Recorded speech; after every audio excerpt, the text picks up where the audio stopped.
और उसे बोलो कि हम उसे मुंह मांगे कीमत देंगे, लेकिन उसे बदले में उस अरमान सिंघानिया की जान लेनी होगी। डेविड कोई आम इंसान नहीं था, बल्कि वह एक अंडरवर्ल्ड का शार्प शूटर था जिसका निशाना आज तक नहीं चुका था। पूरे अंडरवर्ल्ड में डेविड का नाम सब लोग अच्छी तरह से जानते थे। अब जैसे ही वसुंधरा जी ने डेविड का नाम लिया, रंजीत अब काफी हद तक डर गया था। क्योंकि डेविड के बारे में वह भी अच्छी तरह से जानता था। तब उसके चेहरे से पसीना निकलता हुआ देखकर वसुंधरा जी उसके पास गई और अपनी एक इंडेक्स फिंगर से उसके पसीने की बूंद को अपने हाथ पर लेते हुए बोली, अगर तुम्हें इतना डर लग रहा है तो उस अरमान सिंघानिया को कितना डर लगेगा। और वैसे भी मैंने तुम्हें जो बोला है, सिर्फ और सिर्फ वह करो। डेविड के साथ मेरी अपॉइंटमेंट फिक्स करो। क्या हुआ अगर अरमान सिंघानिया के साथ अपॉइंटमेंट नहीं मिल सकती है तो डेविड के साथ तो हो सकती है ना। फटाफट से पहले डेविड के अकाउंट में 50 करोड़ रुपए ट्रांसफर करो, उसके बाद उसे अपॉइंटमेंट लो। वैसे भी बिना पैसों के वह किसी से नहीं मिलता है। ऐसा कहकर वसुंधरा जी डॉक्टर से मिलने के लिए चले गए थी और रंजीत ने जल्दी से रुमाल निकालकर अपने चेहरे पर आए पसीने को साफ करने लगा था और सोचने लगा, आज मुझे समझ में आया कि हमारा वीर बॉस इतना खतरनाक क्यों है। जिसकी माँ इतनी खतरनाक होगी तो उसका बेटा भला खतरनाक क्यों नहीं होगा। कहीं ना कहीं ये सोचते हुए रंजीत अब जल्दी ही डेविड से मिलने की तैयारी करने लगा और साथ ही साथ उसने उसके अकाउंट में 50 करोड़ रुपए ट्रांसफर करवा दिए थे। वहीं दूसरी ओर आस्था आज रश्मि के साथ काफी ज्यादा खुश थी। उसे ऐसा लगने लगा था मानो कि उसे एक बहुत ही प्यारी सहेली और एक बड़ी बहन के रूप में मिल गई हो। दोनों ही बहुत खुश थी। तब आस्था ने रश्मि का हाथ थामकर उसे कहा, आप जानती है दीदी, हम आपको अपने साथ देखकर बहुत बहुत ही खुश है। वरना इतने दिनों से उस खतरनाक राक्षस की शक्ल देख देख कर हम आपको क्या बताएं कि हम पर क्या बीती थी। अब जैसे ही एक बार फिर आस्था ने मासूम से शक्ल बनाकर अरमान को राक्षस कहा, तब रश्मि उसे रोकते हुए बोली, अरे अरे अरे ये क्या बोले जा रही हो तुम जिसे राक्षस कह रही हो ना, वो इस शहर का ही नहीं बल्कि इस देश का सबसे ज्यादा परफेक्ट पर्सनैलिटी एंड हैंडसम से चेहरे का मालिक है। तुम जानती हो उसके मस्कुलर बाइसेप्स, उसकी एथलेटिक बॉडी जिसे देखने के लिए ना जाने कितनी ही लड़कियां कुछ भी कर सकती हैं, जानती हो तुम। और तुम उसे ही राक्षस कह रही हो। अब जैसे ही रश्मि ने अरमान की तारीफ में ये सब शब्द कहे, आस्था पूरी तरह से शर्मा गई थी। क्योंकि किसी लड़के के बारे में इस तरह की बातें सुनना उसे काफी ज्यादा अजीब सा लग रहा था। तब कहीं ना कहीं रश्मि ने अपनी बात करेक्ट करते हुए कहा, अरे मेरा मतलब है कि तुम्हारा जो पति है ना, वो इस शहर का ही नहीं बल्कि या पूरे देश का सबसे ज्यादा अमीर और हैंडसम इंसान है। अब आस्था जल्दी से बोली, नहीं नहीं रश्मि दीदी, हम ये सब बातें नहीं सुनना चाहते हैं और वैसे भी हमें वह बिल्कुल भी पसंद नहीं है। होंगे वह भले ही अमीर या फिर बहुत ज्यादा हैंडसम या कुछ भी, लेकिन हम उन्हें बिल्कुल भी पसंद नहीं करते हैं। बस ऐसा कहकर आस्था ने अपने दोनों हाथों को अपने सीने से बांध लिया था और मासूम सी शक्ल बनाकर रश्मि की ओर देखने लगी थी। लेकिन अभी रश्मि कुछ और कहना चाहती थी कि तभी रश्मि को उसके ठीक पीछे कोई दिखाई दिया था। वो कोई और नहीं बल्कि अरमान सिंघानिया था, जो कि उसे वक्त डॉक्टर रश्मि से मिलने के बहाने से आस्था को देखना चाहता था। लेकिन जैसे ही वो उसने उन दोनों के कन्वर्सेशन सुनी और इन द लास्ट ये सुना कि आस्था ने ये बोला है कि भले ही वो अरमान सिंघानिया कितने ही ज्यादा अमीर या हैंडसम क्यों ना हो, लेकिन वह उसे बिल्कुल भी पसंद नहीं है, तो ये बात उसके गुस्से को और भी हवा दे गई थी। वहीं रश्मि की नज़र जैसे ही अरमान पर पड़ी तो वह तुरंत हकलाने लगी थी और आस्था से बोली, आस्था मुझे लगता है कि हमें अब इस टॉपिक पर और बात नहीं करनी चाहिए, और चलो तुम्हारी तबीयत भी ठीक नहीं है तो तुम्हें आराम कर लेना चाहिए। तभी आस्था जल्दी से बोली, यह हुई ना बात दीदी, हम भी तो कब से आपको यही बात समझाना चाहते थे कि आप उस पिशाच के बारे में बातें क्यों किया जा रही है। और वैसे भी जब जब उस खड़ूस अरमान सिंघानिया का नाम लिया जाता है ना, हम आपको क्या बताएं, हमारा तो दिमाग बिल्कुल खराब हो जाता है। इनफैक्ट हमारा मूड खराब हो जाता है। हम उस राक्षस के बारे में कुछ भी नहीं सुनना चाहते हैं। इनफैक्ट उसके बारे में कोई बात भी नहीं करना चाहते हैं। हम नफरत करते हैं उनसे। बस आप जानती है कि हम उनसे कितनी नफरत करते हैं।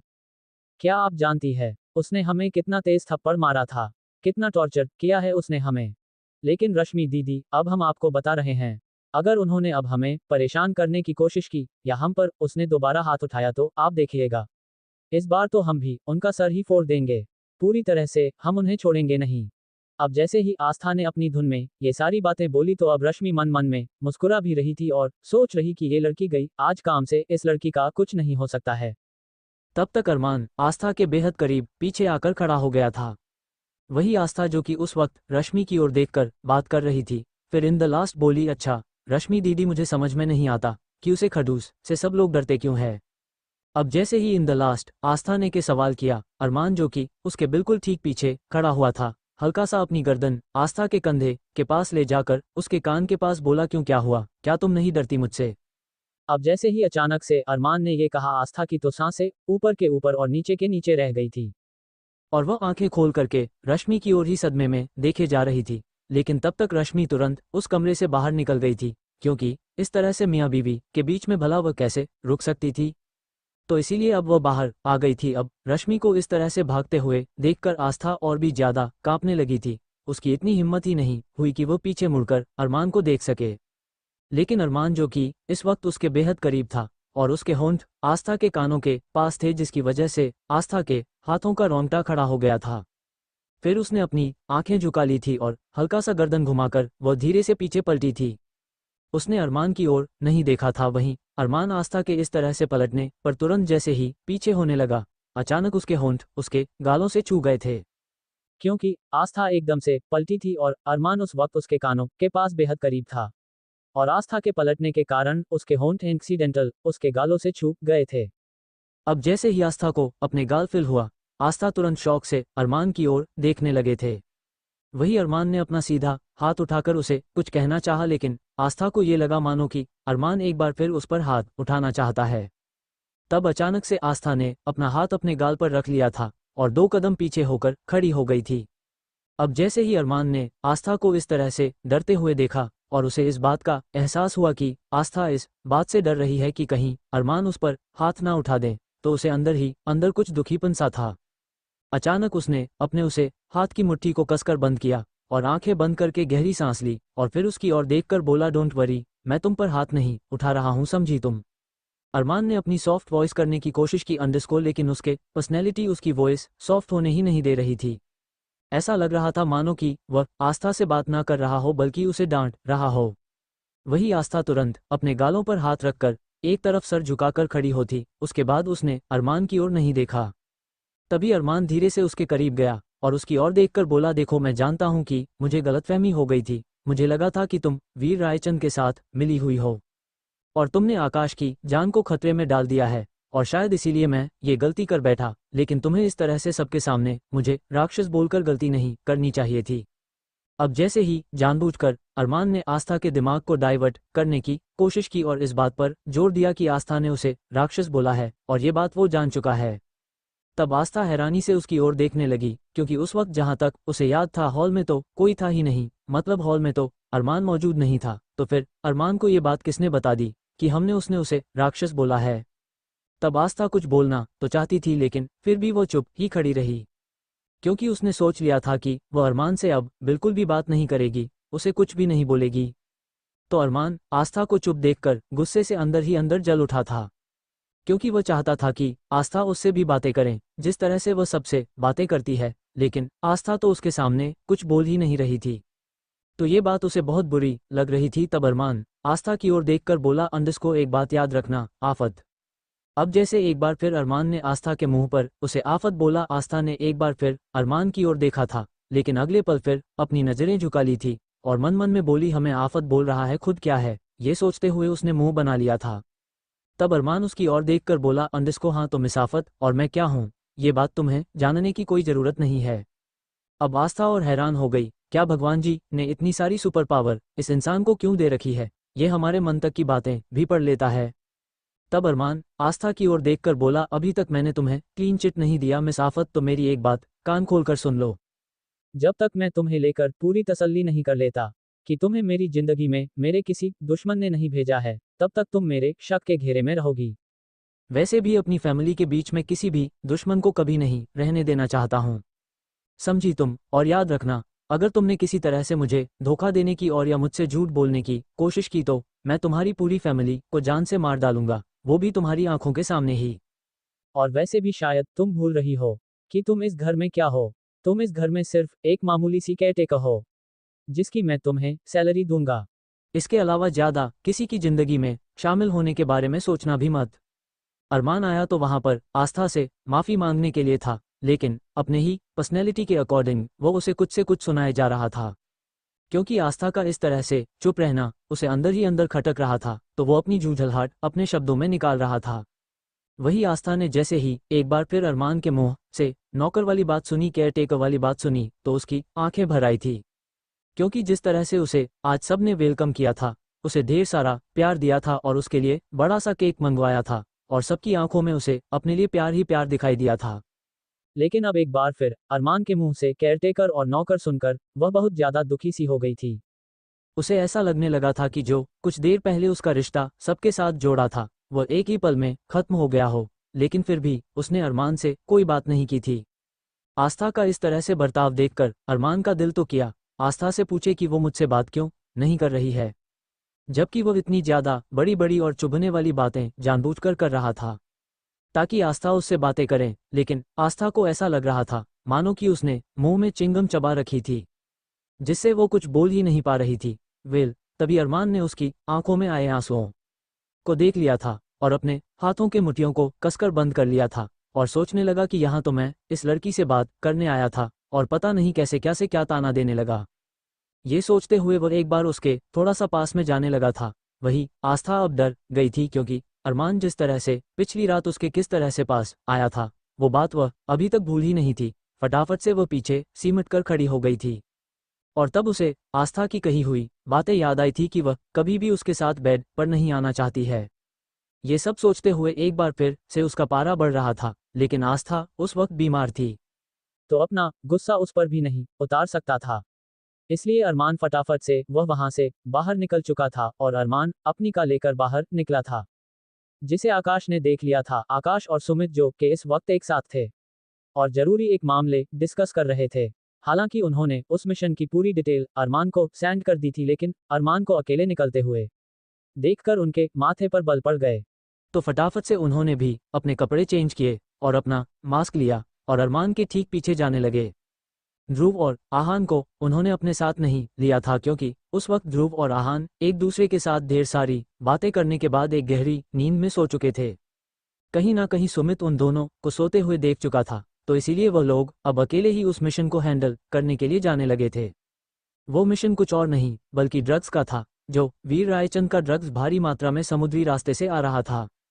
अरमान एक तो अभी आस्था से बातें करने के बाद फ्रस्ट्रेटेड था, साथ ही साथ उसे आस्था की एक एक बात याद आ रही थी, तो वह अपना गुस्सा किसी न किसी पर उतरना चाहता था। तो इसीलिए उसे आकाश की भेजी हुई डिटेल्स याद आई कि आज रात को ठीक 2:30 से 3 बजे के बीच एक बड़ा ड्रग्स कंटेनर समुद्री रास्ते से आने वाला है। तो अरमान ने सोचा अंडरस्को कि वह वहां जाकर उन लोगों पर अपना गुस्सा उतारेगा। इसीलिए डेविल किंग बिना किसी तैयारी के अकेला वहां जाना चाहता था। हालांकि उसका मास्क हमेशा उसकी गाड़ी में मौजूद रहता था। जल्दी ही वो वहां पहुंच चुका था, और जैसे ही वहां गया उसने देखा कि वहां पर कम से कम 40 से 50 आदमी थे, जो भारी मात्रा में ड्रग्स को दूसरी गाड़ियों में शिफ्ट कर रहे थे। ऑलरेडी ड्रग्स समुद्र के किनारे पहुंच चुका था और सभी आदमी उन्हें गाड़ियों में शिफ्ट कर रहे थे, भर रहे थे। हालांकि सुमित और आकाश को उन पर हमला करना था, लेकिन उनका प्लान अंडरस्को की जिस जगह ड्रग्स रखा जाएगा उस जगह को वह अपना निशाना बनाएंगे। लेकिन उन्होंने नहीं सोचा था कि यूं ही इस तरह से अरमान सीधा समुद्र पर पहुंच जाएगा, और वहां जाकर जल्दी ही अरमान ने फायरिंग करना शुरू कर दिया था। अब जैसे ही वीर के आदमियों को इस बात का एहसास हुआ कि उन पर हमला हो चुका है, बदले में वह भी हवाई फायरिंग करने लगे थे। अरमान क्योंकि बिना तैयारी के वहां आया था, उन्हें जल्दी उसने डेविल किंग अंडरस्को का मास्क पहन लिया था और अपनी बंदूक के लेकर बिना किसी सिक्योरिटी के जल्दी वह अपनी कार से उतरकर उन लोगों पर सीधे सीधे हमला करने लगा था। वहां पर चारों तरफ से गोलियों की बरसात हो रही थी। जैसे तैसे अरमान खुद को बचाता हुआ उसके आदमियों तक पहुंच रहा था, एक एक करके सबको ढूंढ ढूंढ कर मार रहा था।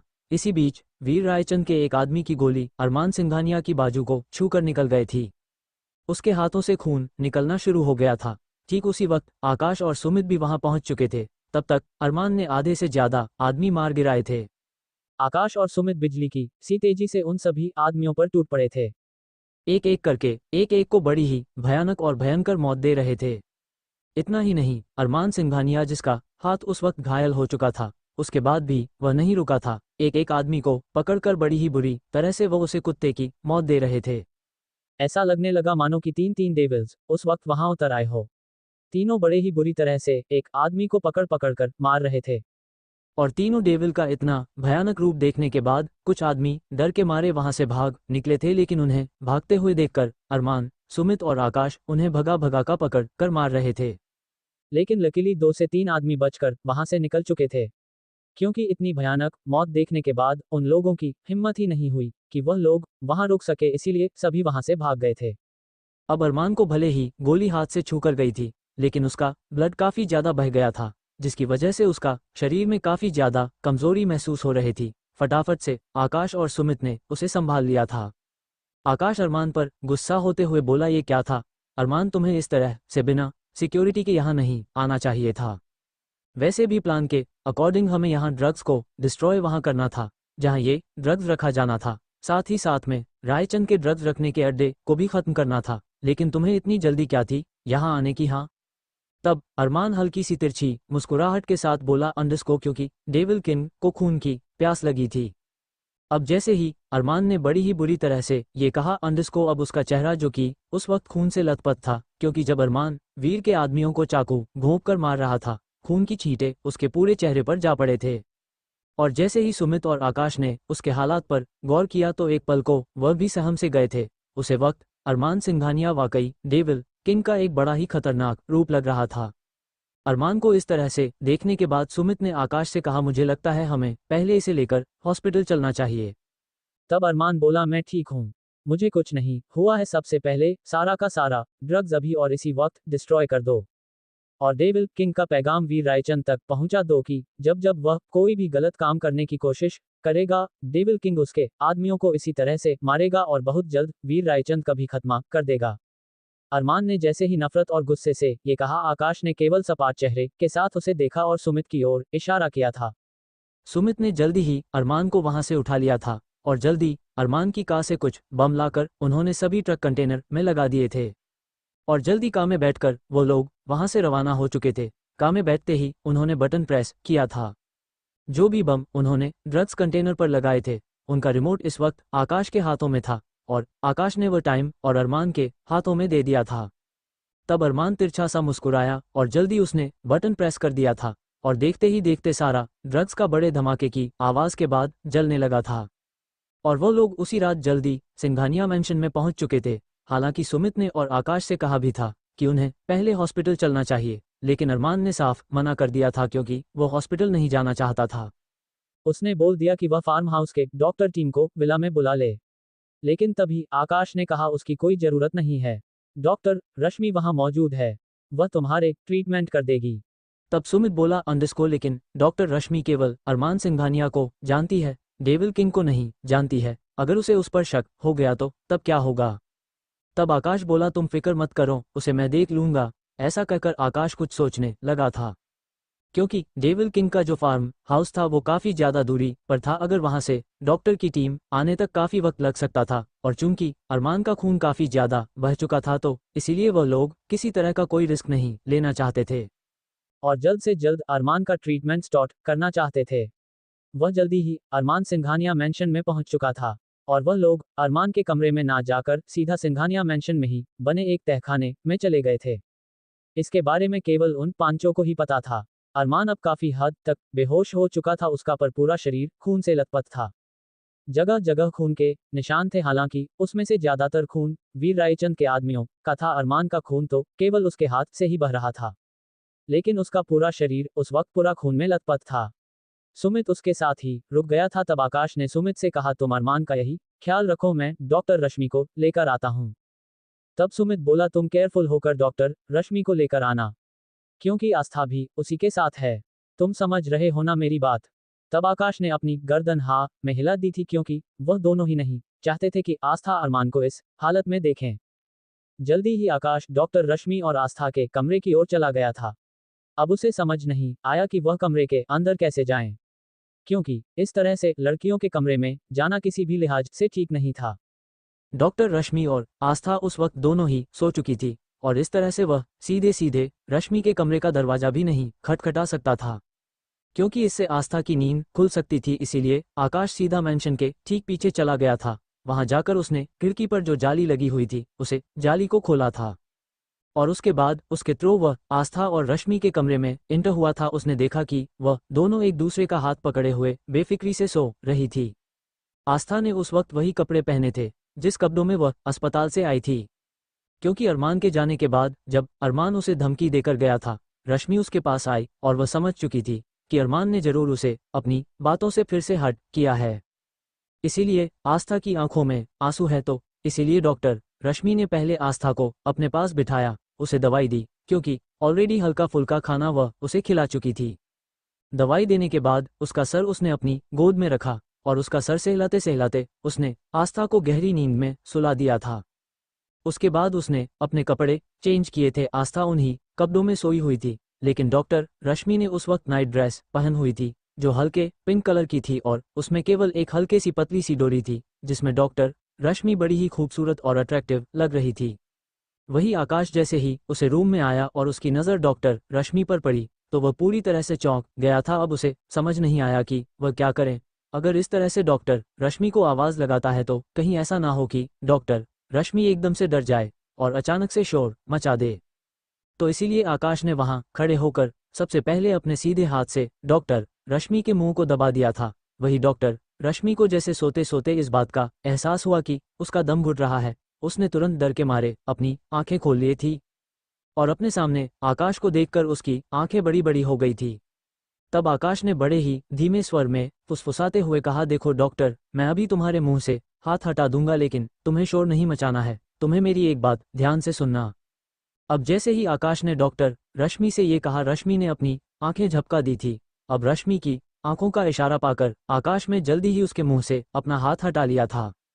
तब रश्मि उठकर बैठ गई थी और गहरी और लंबे सांस लेने लगी थी। उसने जल्दी ही कमरे की हल्की सी लाइट जला दी थी, जो कि लाइट बल्ब था। उसमें रश्मि और भी ज्यादा प्यारी और खूबसूरत लग रही थी। हल्के से रेड कलर के बल्ब में डॉक्टर रश्मि का चेहरा बड़ा ही प्यारा चमक रहा था। आकाश की नजरें बार बार रश्मि के चेहरे से होते हुए उसके बड़े खूबसूरत जिस्म पर जा रही थी, क्योंकि उसकी पतली सी कमर ऊपर से स्लीवलेस नाइट ड्रेस साथ उसके शरीर पर एकदम अट्रैक्टिव, एकदम परफेक्ट लग रहा था। अब डॉक्टर रश्मि ने जैसे ही आकाश की नजरों का पीछा किया, उसने खुद को तुरंत ही अपने हाथों से अपने जिस्म पर कवर किया और उसकी ओर देखकर बोली, इतनी रात को क्या तुम मुझे ताड़ने के लिए आए हो? देखो मिस्टर आकाश मल्होत्रा, मेरा अब तुमसे कोई लेना देना नहीं है और मैं अब तुमसे सिर्फ और सिर्फ नफरत करती हूँ। तब आकाश रश्मि की बातें सुनकर झेप गया था, क्योंकि उसे खुद पर ही गुस्सा आ रहा था कि ऐसे कैसे वो किसी लड़की को इस तरह से देख सकता है। फिर आकाश ने भी रूड टोन में उसे जवाब दिया, देखो मुझे तुम्हें देखने का कोई शौक नहीं है, समझी तुम? और हाँ, मैं यहाँ सिर्फ और सिर्फ इसलिए आया हूँ कि हमें तुम्हारी मदद की जरूरत है। आकाश ने गंभीरता से कहा, तुम अपने डॉक्टर का सामान लो और मेरे साथ चलो। वो दोनों सब काफी धीमी धीमी तरीके से बातें कर रहे थे ताकि आस्था उनकी बात ना सुन ले।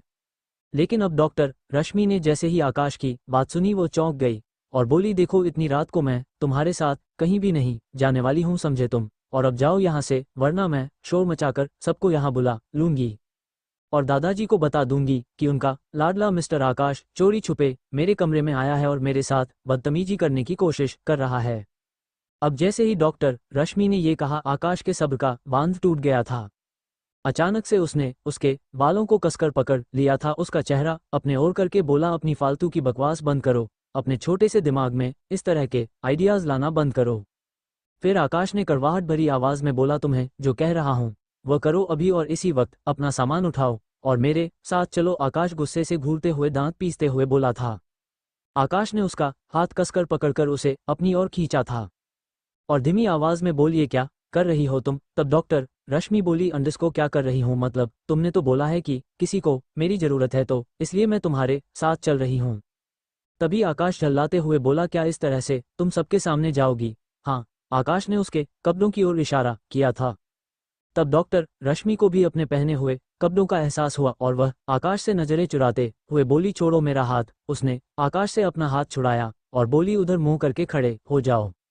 अब जैसे डॉक्टर रश्मि ने कहा, आकाश तुरंत दूसरी तरफ मुंह करके खड़ा हो गया था और मन में बड़बड़ाते हुए बोला, अंडरस्को मुझे मुंह दूसरी तरफ करने तो इस तरह कह रही है जैसे मैंने अभी कुछ देखा ही ना हो। वो अगले पल जल्दी से डॉक्टर रश्मि ने अपनी नाइटी के ऊपर का शर्ट अच्छी तरह से पहन लिया था, जो कि पूरी बाजू का था, जिससे उसका पूरा शरीर कवर हो चुका था। फिर अपना ब्रीफकेस उठाकर वो बोली अब चलो। तब आकाश ने उसकी ओर देखा और ये देखकर कि अब डॉक्टर रश्मि के जिस्म का कोई भी हिस्सा रिवील नहीं हो रहा है तो वो उसकी देखकर तिरछा सा मुस्कुराया, लेकिन ये मुस्कुराहट केवल कुछ ही पल के लिए थी जिसे कोई भी देख नहीं पाया था। और जल्दी ही वो आगे कदम बढ़ाकर चल दिया था और रश्मि उसके ठीक पीछे पीछे जाने लगी थी और जल्दी ही आकाश रश्मि को सीधा सिंघानिया मेंशन के उस तहखाने के पास ले गया था जहां पर डॉक्टर रश्मि में मेंशन के तहखाने को देखकर हैरान थी। आकाश आगे आगे जा रहा था और उसके ठीक पीछे पीछे रश्मि जा रही थी। आकाश इस बीच उसे कुछ भी नहीं बोला, वो तो बस हैरानी से देखते हुए आगे बढ़ रही थी। और जैसे ही उसकी नज़र घायल अरमान पर पड़ी तो उसकी हैरानी का कोई ठिकाना नहीं था और उसके मुंह से हल्की सी चीख निकल गई और फटाफट से वह उसके पास गई और डरी हुई आवाज में बोली अरमान, अरमान उठो प्लीज, यह क्या हुआ तुम्हें? अरमान अभी थोड़ी देर पहले तो ठीक था और फिर अचानक से इसे कैसे क्या हो गया है? ऐसा कहकर वह बारी बारी से कभी सुमित को देख रही थी तो कभी आकाश को देख रही थी। तभी सुमित बोला डॉक्टर रश्मि प्लीज, इस वक्त फिलहाल ये बातें या सवाल या जवाब करने का टाइम नहीं है। आप फटाफट से अरमान की ड्रेसिंग कर दीजिए क्योंकि उसका काफी खून बह चुका है। अब जैसे ही सुमित ने ये बोला रश्मि ने बिना देरी किए फटाफट से अरमान को ट्रीटमेंट करना शुरू कर दिया था। पहले उसने अच्छी तरह से उसकी ड्रेसिंग की, उसका पूरा शरीर क्योंकि खून से भरा हुआ था तो भला डॉक्टर रश्मि उसको पूरे शरीर को कैसे साफ कर सकती थी। और कहीं ना कहीं रश्मि की हिचकिचाहट, रश्मि का इस तरह से रिएक्ट करना आकाश ने देख लिया था। वह बोला डोंट वरी, तुम सिर्फ उसके हाथ की ड्रेसिंग करो, उसके बाद उसके ब्लड को हम अपने आप क्लीन कर देंगे। अब जैसे ही आकाश ने ये कहा रश्मि ने राहत के सांस ली और फटाफट से उसने अरमान के हाथों के जख्म को अच्छी तरह से साफ करके वहां पर कुछ स्ट्रिचेस करने के बाद उसने पट्टी कर दी थी। और उसके बाद वह एक नज़र सुमित और आकाश की ओर देखते हुए रश्मि ने जल्दी ही अरमान को कुछ इंजेक्शंस भी दे दिए थे और फिर आकाश की ओर देखते हुए बोली अरमान को अब अगली सुबह ही होश आ पाएगा, मैंने ड्रेसिंग कर दी है, साथ साथ उसे कुछ इंजेक्शंस दिए हैं जिससे उसे वीकनेस कम होगी और पेन कम होगा। पर इस तरह से इसे ब्लड की हालत में नहीं रहना चाहिए, तो उसको आप दोनों अच्छी तरह से क्लीन कर दे वरना इसे इन्फेक्शन हो सकता है प्लीज। क्योंकि इस वक्त अरमान बड़ा ही भयानक और खतरनाक सा लग रहा था जिसे देखकर कोई भी नॉर्मल इंसान बुरी तरह से घबरा जाता। जब इतनी बड़ी डॉक्टर रश्मि जो कि ने कितने बुरे से बुरे एक्सीडेंट केस और ना जाने क्या क्या केस हैंडल कर चुकी थी, वो इस तरह से उसे देखकर सहम गई थी तो बाकी लोगों की क्या औकात थी। वही डॉक्टर रश्मि जैसे ही अपना ब्रीफकेस लेकर वहां से जाने लगी, अचानक से उसका ब्रीफकेस उसके हाथ से छूट गया था क्योंकि उसके ठीक सामने आस्था को खड़ी हुई देख लिया था। फ्लैशबैक, जब आकाश डॉक्टर रश्मि को लेकर जा रहा था ठीक उसी वक्त आस्था की भी आंखें खुल गई थी क्योंकि वह डॉक्टर रश्मि का हाथ पकड़कर सोई हुई थी क्योंकि उसे अरमान से काफी डर लग रहा था। लेकिन यूं रात के वक्त डॉक्टर रश्मि का इस तरह से आकाश के साथ जाता हुआ देखकर आस्था को कहीं ना कहीं अजीब लगा था, इसलिए वो उन दोनों के पीछे पीछे तहखाने तक आ गई थी। फ्लैशबैक एंड, और इस बीच उसने सब कुछ अपनी आंखों से देख लिया था। अब आस्था को अपने सामने देखने के बाद आकाश और सुमित भी हैरान हो गए थे। लेकिन आस्था तो जोरों से चीखने लगी थी, वह तो लकीली वो पूरा का पूरा तहखाना साउंड प्रूफ था जिसकी वजह से उसकी आवाज बाहर नहीं गई और थी, वरना अभी तक पूरे के पूरे लोग उठ चुके होते। तभी आकाश जल्दी से आस्था के पास गया और उससे बोला आस्था प्लीज इस तरह से पैनिक मत करो प्लीज आस्था। लेकिन आस्था तो उस वक्त अरमान को देखकर बहुत ज्यादा डर लग रही थी क्योंकि वो बड़ा ही खूंखार लग रहा था। तब आकाश ने डॉक्टर रश्मि की ओर इशारा किया, वो समझ चुका था कि आस्था इस तरह से नहीं रुकेगी और वैसे भी डॉक्टर रश्मि समझ चुकी थी कि इस तरह से खून देखने के बाद आस्था को एक बार फिर से पैनिक अटैक आना शुरू हो गया है, तो फटाफट से उसने आस्था को भी एक इंजेक्शन दे दिया था जिसकी वजह से आस्था जल्दी ही गहरी नींद में चली गई थी। तब रश्मि ने आकाश की मदद से आस्था को एक बेड पर लेटवा दिया था जो कि अरमान से थोड़ी ही दूरी पर था क्योंकि इस हालत में आस्था को उसके कमरे में भी लेकर नहीं जा सकते थे, अगर कोई देख लेता तो उनके इतने सारे सवालों के जवाब कौन देता। तो इसीलिए जैसे ही आकाश ने आस्था लेटाया, आकाश ने सुमित से कहा अंडस को मुझे लगता है कि हमें अभी यहाँ से जाना चाहिए, वैसे भी सुबह के 4 बज चुके हैं और सुबह तक अरमान को भी होश आ जाएगा और आस्था तो ऑलरेडी काफी देर तक सोएगी क्योंकि डॉक्टर रश्मि ने बताया है कि उसने उसे पैनिक से अटैक से बचने के लिए कुछ इंजेक्शन दिए हैं जिसका असर अभी काफी देर तक रहता है, तो इस तरह से हमें यहाँ से चलना चाहिए। और वैसे भी दादाजी और ध्रुव आहन के सवालों के भी जवाब देने होंगे, ये सोचते हुए जल्दी ही वो दोनों भी वहां से निकल चुके थे। वहीं अब उस तहखाने में केवल अरमान और आस्था ही थे जो कि बेहोश थे। कल डॉक्टर रश्मि अपने कमरे में तो आ गई थी, लेकिन अरमान का चेहरा उसकी आंखों से जा ही नहीं रहा था, जिस वजह से डॉक्टर रश्मि सो ही नहीं पा रही थी। उसने अपने कमरे की लाइट जला रखी थी, क्योंकि जितने भी पेशेंट के ट्रीटमेंट किए थे वह ऑलमोस्ट दिन में ही किए थे, और उसने ऐसे एक्सीडेंट में काफ़ी भयानक चेहरे भी देखे थे। लेकिन अरमान सिंघानिया का जो चेहरा था, क्योंकि यह बात साफ थी कि उसका हाथ से इतना खून लगकर उसके शरीर पर नहीं जा सकता था, तो इसका मतलब साफ था कि अरमान के शरीर पर जो उस वक्त खून था वह उसका तो नहीं था बल्कि किसी और का था। तो ये बात रश्मि को अंदर ही अंदर डरा रही थी, जिसकी वजह से वो सो नहीं पा रही थी। वही सुमित और आकाश जैसे अपने अपने कमरे में जाने लगे, और आकाश ने रश्मि के कमरे की जलती हुई लाइट देखे तो वह समझ चुका था कि इस वक्त उसके दिमाग में कितने सवाल चल रहे होंगे। तो वह नहीं चाहता कि अरमान को इस बात के बारे में पता चले कि डॉक्टर रश्मि ने उसकी ड्रेसिंग की थी, और डॉक्टर रश्मि ने अगर कभी अरमान से सवाल करेगी कि वह खून किसका था, तो ये बात तो अरमान बिल्कुल भी बर्दाश्त नहीं कर पाएगा। तो ये बात वह जानता था, तो उसको इस बात का एहसास था, इसलिए आकाश रश्मि के कमरे में चला गया था। सुमित हैरानी से आकाश को डॉक्टर रश्मि के कमरे में जाते हुए देख रहा था, फिर अचानक उसके चेहरे पर एक मुस्कुराहट आ गई थी। रश्मि उस वक्त कमरे में टहल रही थी। उसने एक बार फिर आकर अपने नाइटी का ऊपर का पहना हुआ शर्ट उतार दिया था, क्योंकि उसके बाजू पर अरमान का ट्रीटमेंट करते वक्त कुछ ब्लड भी लग चुका था, लेकिन उसकी जो अंदर की पहनी हुई नाइटी थी वो एकदम क्लीन थी। वही आकाश जैसे ही उसके कमरे में आया और उसने रश्मि को देखा तो देखता रह गया था। रश्मि बेहद खूबसूरत लग रही थी। वही रश्मि जल्दी जल्दी में कुंडी लगाना भूल गई थी, जिसकी वजह से आकाश वहां आ गया था। जैसे ही रश्मि ने अपने सामने आकाश को पाया तो वो उसकी ओर सवालिया नजरों से देखने लगी थी, और अगले पल उसका ध्यान अपनी हालत पर गया था। फटाफट से उसने बेडशीट से ही खुद को कवर करने की कोशिश की थी, लेकिन तब तक आकाश में उसका हाथ पकड़कर रोक दिया था और उससे बोला, अंडस को ये सब ड्रामा मेरे सामने करने कोई ज़रूरत नहीं है। तुमने कमरे की लाइट इसलिए खुली छोड़ी है ना ताकि मैं तुम्हारे कमरे में आऊं। अगर तुम मुझे अपने आप को इस तरह से दिखाना ही चाहती थी तो इस तरह से अब खुद को ढकने की कोशिश क्यों कर रही हो। जैसे ही एक बार फिर आकाश ने रश्मि पर अपनी जुबान से वार किया, अब रश्मि गुस्से से बौखला गई थी और गुस्से से उसकी ओर देखकर बोली, मिस्टर आकाश अपनी हद में रहो, तुम्हारा कोई हक नहीं बनता है कि तुम मुझ पर इस तरह से इल्जाम लगाओ, समझे तुम। और वैसे भी अगर मैं तुम्हें सिड्यूस करने की कोशिश कर रही हूं तो तुम इस वक्त इस कमरे में मेरे साथ में क्या कर रहे हो। तुम तो बहुत बड़ी महान आत्मा हो ना, तुम तो लड़कियों को ऐसे देखना पसंद भी नहीं करते होंगे ना, तो एक काम करो, यहाँ से अभी और इसी वक्त चले जाओ और अपनी इज्जत बचाओ, कहीं मैं तुम्हारी इज्जत ही ना लूट लूँ। रश्मि की बात सुनकर आकाश हाइपर हो गया था।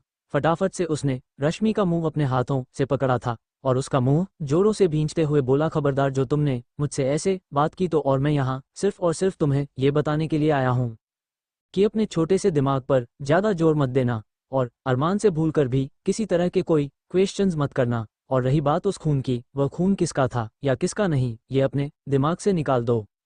तब रश्मि हैरान हो गई और सोचने लगी कि इसे कैसे पता चला कि इस वक्त मैं क्या सोच रही हूँ। लेकिन आकाश तुरंत उसके चेहरे के हाव भाव पढ़कर समझ गया कि वह क्या सोच रही है, तो वह डेंजरस टोन में बोला, तुम्हें ज़्यादा अपना दिमाग चलाने की कोई ज़रूरत नहीं है कि मुझे ये कैसे पता चला कि तुम इस वक्त क्या सोच रही हो। और वह आगे बोला, जो कुछ भी तुमने किया है या जो कुछ भी तुमने देखा है उसे सिर्फ अपने तक ही सीमित रखना, किसी और के सामने मुंह खोलने की कोशिश मत करना। अगर तुमने किसी से भी एक बार भी कुछ भी शेयर करने की कोशिश की तो वो तुम्हारी जिंदगी का आखिरी दिन भी हो सकता है। ऐसा कहकर उसके हाथ को छोड़कर उसे बेड की ओर धकेलता हुआ आकाश कमरे से बाहर निकल गया था। वही रश्मि आकाश के इस तरह के बर्ताव पर पूरी तरह से चौंक गई थी, और लास्ट वाली ये बात कि अगर उसने इस बात के बारे में किसी को बताया तो उसकी जान को खतरा हो सकता है, ये बात उसे हैरान कर गई। वह सोचने लगी कि आखिरकार अरमान का ऐसा कौन सा राज है जो वह नहीं जानती, क्योंकि जहां तक वो अरमान को शुरू से जानती है या समझती है, उसे ये तो पता था कि अरमान एक बड़ा ही खड़ूस टाइप और एरोगेंट किस्म का है और उसे जल्दी गुस्सा आ जाता है। लेकिन आज आकाश की बातें सुनकर उसे ऐसा लगने लगा था मानो कि अरमान की कोई और भी पहचान हो। यही सब सोचते हुए उसे एहसास नहीं रहा कब वो को नींद की आगोश में चली गई। वहीं दूसरी ओर तहखाने में अगली सुबह अरमान सिंघानिया की आंख खुल चुकी थी और जैसे ही उसने अपने आप को मेंशन के तहखाने में पाया तो उसके चेहरे पर अपने आप एक मुस्कुराहट आ गई थी और आराम से उठा और उठकर अपने आसपास देखने लगा। लेकिन जैसे ही उसकी नज़र अपने ठीक बराबर वाले बेड पर सोती हुई आस्था पर पड़ी तो वह हैरान हो गया और वह मन में बोला अंडस्को कि ये आफत यहाँ तहखाने क्या कर रही है, कहीं इस आफत ने तो मुझे उस हालत में नहीं देख लिया। कहीं ना कहीं अरमान के दिमाग में कितने ही सारे सवाल आ रहे थे कि ठीक उसी वक्त सुमित वहां आ गया था, क्योंकि सुमित जानता था कि अगर अरमान सुबह उठ जाता है तो उसके दिमाग में कितने ही सारे सवाल चल रहे होंगे और अगर आस्था को इस तरह से अपने पास देखेगा तो कहीं वो उसे हट ना कर दे, क्योंकि जब से अरमान ने उस पर हाथ उठाया था साथ ही साथ उसकी जान लेने की कोशिश की थी तब से हर कोई अरमान और आस्था को एक साथ अकेले नहीं छोड़ना चाहता थे, क्योंकि वो नहीं चाहते थे कि आस्था की जान फ्री फंड में जाए। इससे पहले कि अरमान आस्था को कुछ कहता ठीक उसी वक्त सुमित के वहां जाने पर वो उसकी और सवालिया नज़रों से देखने लगा था।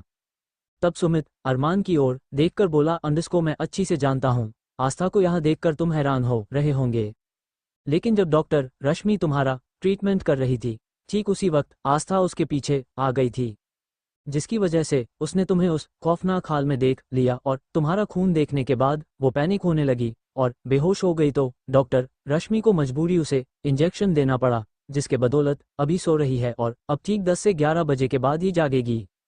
अब जैसे ही सुमित ने सारा एक्सप्लेन दिया अरमान उसकी और सर्दी निगाहों से देखता रहा था, मानो कि उसे कहना चाह रहा हो कि डॉक्टर रश्मि से उसका इलाज क्यों करवाया गया था।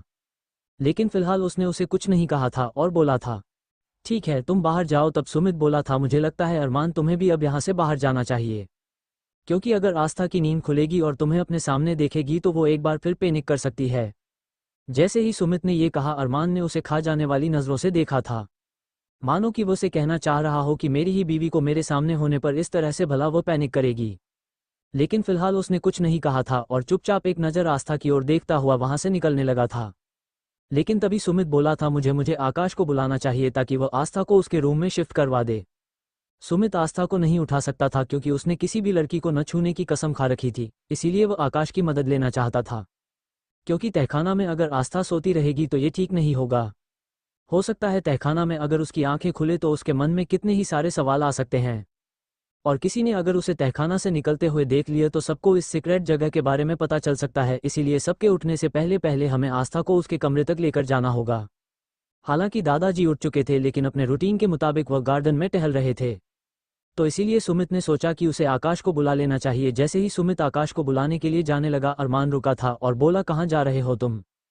तब सुमित ने बताया कि आस्था को यहाँ से डॉक्टर रश्मि के कमरे में शिफ्ट करना होगा, इसके लिए मैं आकाश को बुलाने जा रहा हूँ ताकि वो आस्था को उठाने में मदद कर सके। तब अरमान ने सुमित की ओर देखा था और अगले ही पल आस्था के पास जाकर उसने उसे गोद में उठा लिया था। आस्था को इस तरह से गोद में उठाने पर सुमित बोला था अरमान तुम्हें आस्था को इस तरह से गोद में नहीं लेना चाहिए, तुम्हारे हाथ में अभी नया नया जख्म है जो काफी दर्द करेगा। तब अरमान ने केवल एक सपाट नजरों से सुमित की ओर देखा था और बिना कुछ कहे आस्था को जल्दी ही दबे पांव डॉक्टर रश्मि के कमरे में ले आया था। डॉक्टर रश्मि उस वक्त सोई हुई थी, हालांकि उसने अच्छे से कमरे को लॉक किया था, लेकिन वह पूरा का पूरा घर अरमान के अंडर कंट्रोल में था। अरमान के केवल फिंगरप्रिंट से ही वो दरवाजा ओपन हो चुका था और डॉक्टर रश्मि के ठीक बराबर में अरमान ने आस्था को सुला दिया था। और जैसे ही उसने उसे बेड पर लिटाकर जाने लगा तभी आस्था ने नींद में ही अचानक अरमान का हाथ पकड़ लिया था। अब अरमान पूरी तरह से चौंक गया था और झल्लाते हुए बोला था कि क्या ये आफत नींद में भी मुझे परेशान करने का कोई मौका नहीं छोड़ेंगी। और वह धीरे से अपना हाथ आस्था से छुड़ाने की कोशिश करने लगा था। अब अरमान जल्दी ही उससे अपना हाथ छुड़ाने की कोशिश करने लगा था। साथ ही साथ अरमान को भी इस बात का थोड़ा सा संकोच था कि अगर डॉक्टर रश्मि जाग जाएगी तो न जाने वह क्या सोचेंगी, तो इसीलिए अरमान जल्द से आस्था के हाथों को छुड़ाने की कोशिश करने लगा था। लेकिन आस्था न कसकर उसका हाथ पकड़ा हुआ था। अब अरमान बहुत ही ज्यादा इरिटेट हो चुका था। वैसे भी आस्था से हाथ छुड़ाने का चक्कर में वह अपना समय बर्बाद नहीं करना चाहता था, इसीलिए अचानक अरमान ने डेंजरस वे में उसकी ओर देखते हुए थोड़ा सा झुककर उसके गाल पर पिंच कर दिया था। अब जैसे ही आस्था को अपने गाल पर दर्द का एहसास हुआ तुरंत अरमान का हाथ छोड़कर उसने अपने गालों पर हाथ रख लिया था और आस्था के हाथ छोड़ते ही अरमान तिरछा सा मुस्कुराता हुआ जल्दी ही वहां से अपने कमरे में चला गया था। अब अरमान के जाने के बाद आस्था गहरी नींद में सो चुकी थी, लेकिन ठीक उससे कुछ वक्त के बाद सब लोग उठ चुके थे और आकाश और सुमित भी उठकर हॉल में आ गए थे, क्योंकि अरमान के कंडीशन उन लोगों को पता थी तो आकाश ने देव को इन्फॉर्म कर दिया था कि वो आज ऑफिस ना जाए, घर से ही कुछ दिन अरमान काम करेगा, क्योंकि अगर वो ऑफिस चला जाता है तो वो बिल्कुल भी खुद का ख्याल नहीं रखेगा। इसीलिए आकाश ने देव को समझा दिया था कि जितना भी काम है और जितने भी इम्पोर्टेंट मीटिंग है वो अरमान के बहाफ पर खुद ही हैंडल कर ले, और जो भी इम्पोर्टेंट काम है वो अरमान से घर पर ही करवाए। तो इसलिए देव भी अपना पूरा बोरिया बिस्तर उठाकर वहां आ चुका था। देव भी वहीं रहने वाला था। वही आस्था 10 से 11 बजे के बीच सोकर उठी थी और कल रात जो कुछ हुआ था वो उसे हल्का हल्का याद था। सही तरह से उसकी यादें क्लियर नहीं थी क्योंकि डॉक्टर रश्मि ने उसे साथ ही साथ इंजेक्शन दे दिया था, जिसकी वजह से वह अरमान की उस हालत को भूल गई थी और उसे केवल कुछ हल्का हल्का और धुंधला धुंधला सा याद था। उसने सोचा कि शायद वो कोई बुरा सपना देख रही थी। आस्था उसे अपना सपना समझ रही थी। फिलहाल उसने अपना सर झटक दिया था और अच्छी तरह से उसने नहाना धोना शुरू कर दिया था, क्योंकि ऑलरेडी 11 बजे के बज चुके थे और वह सोच रही थी कि न जाने सब क्या सोच रहे होंगे, क्योंकि सबको आस्था के बने हुए खाने की आदत सी हो गई थी तो इसीलिए वो सो रही थी, तब उसका इंतजार कर रहे होंगे। लेकिन आज फटाफट से जैसे ही आस्था उठी उसने खुद को अच्छी तरह से खुद को रेडी किया था। एक नज़र भरकर उसने खुद को आईने में देखा था। आस्था को अपने गाल पर कुछ ज़रूरत से ज़्यादा ही लाल सा मार्क दिखाई दिया था। वो लाल कुछ और नहीं अरमान ने जो आस्था को पिंच किया था, जिसकी वजह से आस्था की स्क्रीन पर रेड रंग का मार्क्स बन गया था। एक पल के लिए उसने उस निशान को छुआ था और फिर सोचने लगी थी कि यह चोट उसे कब और कहाँ लगी। फिर उसने सोचा कि हो सकता है कि शायद किसी मच्छर ने उसे काट लिया हो। तो ये सोचते हुए आस्था ने अपना सर झटक दिया था। हालांकि अभी भी उसकी तबीयत प्रॉपर तरीके से ठीक नहीं थी, लेकिन हाँ वह अपने आप को काफ़ी हद तक बेटर महसूस कर रही थी। और वैसे भी आस्था की आदत थी कि वह बिला वजह बिस्तर पर नहीं रह सकती थी। उसके शरीर को कुछ ना कुछ काम चाहिए ही होता था। उसने आज अपने आप को काफ़ी ज़्यादा सिंपल तरीके से तैयार किया था। वह अब बिल्कुल भी कहीं से भी शादीशुदा नहीं लग रही थी। मंगलसूत्र की जगह उसके गले में एक इस तरह का चैन थी जो कि मंगलसूत्र कम और चैन ज़्यादा लगती थी। और आस्था ने अब सिंदूर लगाना छोड़ दिया था, क्योंकि वो समझ चुकी थी कि इस रिश्ते में वह ज़्यादा दिन नहीं रहेगी, क्योंकि दादाजी ने उसे इनडायरेक्टली हिंट दे दिया था कि वह जल्द से जल्द उसे अब इस रिश्ते से आज़ाद करवा देंगे। तो कहीं ना कहीं आस्था इस बात से खुश थी। वैसे भी उसे वो इस पर जोड़ के रिश्ते में नहीं रहना चाहती थी, तो इसीलिए आस्था आज काफ़ी ज़्यादा खिली खिली सी लग रही थी। उसे ऐसा लगने लगा था मानो कि उसे उसकी पुरानी ज़िंदगी है वापस मिल जाएगी और बहुत जल्द दादाजी उसे उसकी नानी माँ के पास भेज देंगे। आस्था अपने गांव चली जाएगी, वहां जाकर वह अपने आगे की पढ़ाई कंटिन्यू करेगी। और अब तो रश्मि दीदी भी है उसकी मदद करने के लिए, तो शहर में उसे परेशानी भी नहीं होगी और वह आराम से अपने डॉक्टर की पढ़ाई स्टार्ट कर पाएगी। कहीं ना कहीं आस्था ने कुछ ही समय में बड़े लंबे से सपने देख लिए थे। इस बात का उसे दूर दूर तक कोई एहसास नहीं था कि वह अब क्रूएल हार्टेड अरमान सिंघानिया का ऐसा ऑब्सेशन बनने वाली थी कि इसके बारे में कोई सोच भी नहीं सकता था। वो फटाफट से नीचे आई थी। उसने देखा कि सभी लोग ब्रेकफास्ट टेबल पर बैठे हुए थे और ऑलरेडी डॉक्टर रश्मि ने आज सबके लिए सैंडविच वगैरह ब्रेकफास्ट में बनाए थे, तो सभी लोग आराम से बैठकर खा रहे थे। अब आस्था जैसे ही वहां आए और सब लोगों को इस तरह से नाश्ता करते हुए देखा तो आस्था को थोड़ा सा बुरा सा लगा था, क्योंकि भले ही आस्था को यहाँ आए केवल कुछ ही दिन हुए थे, लेकिन जब सब लोग उसके बनाए हुए खाने की तारीफ करते थे तो आस्था को काफ़ी ज़्यादा अच्छा लगा करता था। लेकिन आज रश्मि के नाश्ता बनाने पर और आहवान के ये कहने पर, अरे वाह रश्मि दीदी बहुत टेस्टी गार्लिक ब्रेड बनाया आपने, वाकई मज़ा आ गया, और सैंडविच तो ये कमाल के हैं। जैसे ही आहान ने रश्मि की तारीफ की रश्मि मुस्कुरा दी थी, लेकिन आस्था का चेहरा उतर गया था, जिसे ध्रुव ने देख लिया था। तभी ध्रुव जल्दी से बोला था, लेकिन कुछ भी कहो रश्मि दीदी, भले ही आपके सैंडविच काफ़ी टेस्टी हो, लेकिन आस्था भाभी के आलू के पराठे और साथ ही साथ पनीर के पराठों का तो जवाब नहीं है। सच में अब जैसे ही ध्रुव ने इस तरह से तारीफ की, आस्था मुस्कुरा दी थी और फटाफट से अपने सर पर एक टपली मारती हुई सोचने लगी थी, ये हमें क्या हो गया है, हमें इतनी जलन सी क्यों महसूस हुई। अरे अच्छी बात है ना, रश्मि दीदी ने सबके लिए नाश्ता बनाया है तो अच्छी बात है, हमें तो खुश होना चाहिए। और वैसे भी हमारी तबीयत खराब थी, शायद इसीलिए उन्होंने ये सब, क्या होगा, तो हिचकिचाते हुए कहा। आस्था खड़ी होकर सोच रही थी कि तभी रश्मि आस्था के पास आई और बोली, आस्था उठ गई, तुम आओ आओ फटाफट से आओ, मैंने तुम्हारे लिए भी ब्रेकफास्ट रेडी किया, तुम आओ आराम ब्रेकफास्ट करो और उसके बाद अपनी मेडिसिन लो। अब जैसे ही रश्मि ने इतने प्यार से आस्था के गाल पर थपथपाते हुए ये कहा, आस्था मन मन में सोची, क्या यार मैं बेकार में ही आज रश्मि दीदी से जल रही थी, ये तो कितनी प्यारी है, इन्होंने मेरी बीमारी को ध्यान में रखते हुए सब काम किया है, मुझे तो इनका थैंक यू कहना चाहिए। तब ये सोचते हुए आस्था ने जल्दी ही रश्मि का हाथ पकड़ा था और बोली थी, दीदी आपका बहुत बहुत शुक्रिया कि आपने हमारे बारे में इतना सोचा।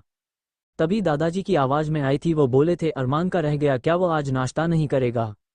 तभी आकाश और डॉक्टर रश्मि एक दूसरे को देखा था, क्योंकि जब से डॉक्टर रश्मि ने सबको नाश्ता सर्व किया था, आकाश ने डॉक्टर रश्मि का बनाया हुआ खाना टेस्ट तक नहीं किया था। ये बात रश्मि ने महसूस की थी, लेकिन उसने ज़्यादा ध्यान नहीं दिया था, क्योंकि उसके लिए उसकी सेल्फ रिस्पेक्ट सबसे ज़्यादा इम्पॉर्टेंट थी। और वैसे भी आकाश ने जो उससे कटी छिल्ली बातें बोली थी, उसकी मोहब्बत के बारे में उल्टी सीधी बकवास की थी, तो इतनी आसानी से भला वह कैसे उसे माफ़ कर सकती थी। तो इसीलिए अब जब दादाजी ने अरमान का जिक्र किया, एक पल को रश्मि की आंखों के सामने कल रात अरमान का जो भयानक चेहरा था वह आ गया था। लेकिन अगले ही पल वो खुद को थोड़ा सा कंट्रोल करते हुए बोली थी, वह दादाजी एक्चुअली मैं आपको बताना भूल गई। तब दादाजी बोले थे, क्या बात है बेटा, क्या बताना भूल गई? वही आस्था जो कि अरमान के जिक्र आने पर थोड़ा सा डर सा गई थी, क्योंकि जब से अरमान ने उस पर हाथ उठाया था तब से उसे कुछ ज़्यादा ही उसे डर लगने लगा था, क्योंकि अरमान का भयानक चेहरा, उसके लाल सुर्ख आंखों वह भूल ही नहीं पा रही थी। अब जब दादाजी ने ये पूछा, डॉक्टर रश्मि क्या हुआ, आप क्या कह रही है बेटा? तब रश्मि ने दादाजी से बोला था, दादाजी वह एक्चुअली कल अरमान के हाथ में कुछ चोट लग गई थी, तो मैंने ऑलरेडी बैंडेज वगैरह कर दिया है शायद। जैसे ही अब रश्मि ने ये कहा, आकाश रश्मि को घूरकर देखने लगा था। तब दादाजी तुरंत घबरा कर उठ खड़े हुए थे और बोले, यह क्या कह रही हो बेटी, अरमान के हाथ में चोट लग गई और हमें पता भी नहीं चला। तब रश्मि दादाजी को शांत करते हुए बोली थी, वह दादाजी उसे वक्त सब सोए हुए थे और शायद अरमान किसी को परेशान भी नहीं करना चाहते थे, लेकिन मैंने ड्रेसिंग कर दिया है, घबराने वाली कोई बात नहीं है। 2-3 दिन घर पर आराम करेगा तो उसका हाथ प्रॉपर्ली ठीक हो जाएगा। अब जैसे ही डॉक्टर रश्मि ने ये कहा, आस्था ने इस बात पर ज़्यादा ध्यान नहीं दिया था। वो बेपरवाही से वहीं बैठकर रश्मि के बनाए हुए सैंडविच का स्वाद लेने लगी थी। लेकिन ध्रुव, आहान, उन दोनों का चेहरा उतर आया था और उन्होंने दोनों ने बारी बारी से आकाश और सुमित को देखा था और वह समझ चुके थे कि जरूर अरमान के साथ कोई ना कोई हादसा हुआ है। वो आंखों ही आंखों में आकाश और सुमित से जानना चाहते थे कि कल रात आखिरकार भाई कहाँ गए थे।